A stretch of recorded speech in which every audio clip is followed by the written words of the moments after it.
The Gujarat live ન્યૂઝમાં આપનું હાર્દિક સ્વાગત છે। આ છે કંડલા પાલનપુર હાઈવે અને થરા શિહોરી વચ્ચેનું જે માનપુરા છે એ માનપુરાની બાજુમાં જે સર્વિસ રોડ છે અને અહીં પુલ છે એ પુલની બાજુમાં રાત્રે ગાડી જે હાઈવે ઉપરથી પલટી અને નીચે સાઈડમાં આવી ગઈ છે।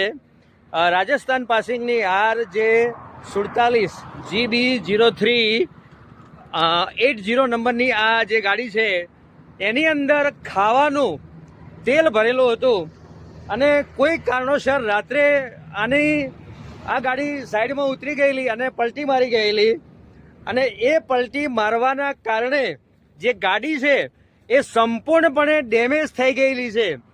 પણ નવાઈની વાત તો એ છે કે ગાડીને કદાચ લાખો કરોડોનું નુકસાન થઈ ગયું હશે ગાડી માલિકને, પણ અહીંની જે પબ્લિક છે એ ખાવાનું જે તેલ કહેવાય એ તેલ રાત્રે ગાડીમાંથી ચોરી અને લઈ ગયેલી છે। તો જે આપણે ગુજરાત વિશે કહેવાય કે માનવતા છે એ લોકોએ નેવે મૂકી દીધેલી। એક્સિડન્ટ થયેલો હોય તો સ્વાભાવિક છે ગાડીના માલિકને નુકસાન થયું હોય તો આપણે એમાં સહભાગી બનવાનું હોય, પણ આ સહભાગી બનવાની જગ્યાએ લોકોએ તેલની ચોરી કરી અને આખી ગાડી ખાલી કરી દીધેલી છે। લોકોએ જુઓ કે જો એક્સિડન્ટ થયો છે તો એનો પૂરેપૂરો લાભ લીધો છે અને ગાડીની અંદર જે કંઈ તેલ હતું એ તેલની ચોરી કરી અને આજુબાજુની પબ્લિક અહીંથી લઈ ગયેલી છે। તો ખરેખર શું આ યોગ્ય છે? તમે જુઓ કે કદાચ ડ્રાઈવર બચી અને અહીંથી નીકળી ગયા હશે, એટલો ભયંકર આ એક્સિડન્ટ થયેલો છે। ગાડીને મોટા પ્રમાણમાં પુષ્કળ પ્રમાણમાં નુકસાન થયેલું છે।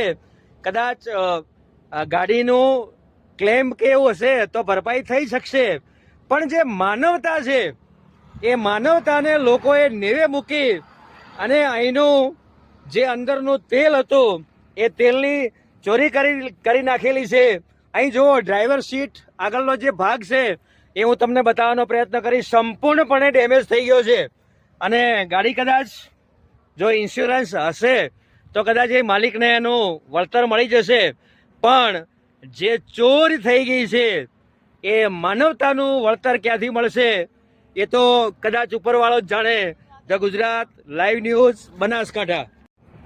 ધ ગુજરાત લાઈવ ન્યૂઝમાં આપનું હાર્દિક સ્વાગત છે। આ છે કંડલા પાલનપુર હાઈવે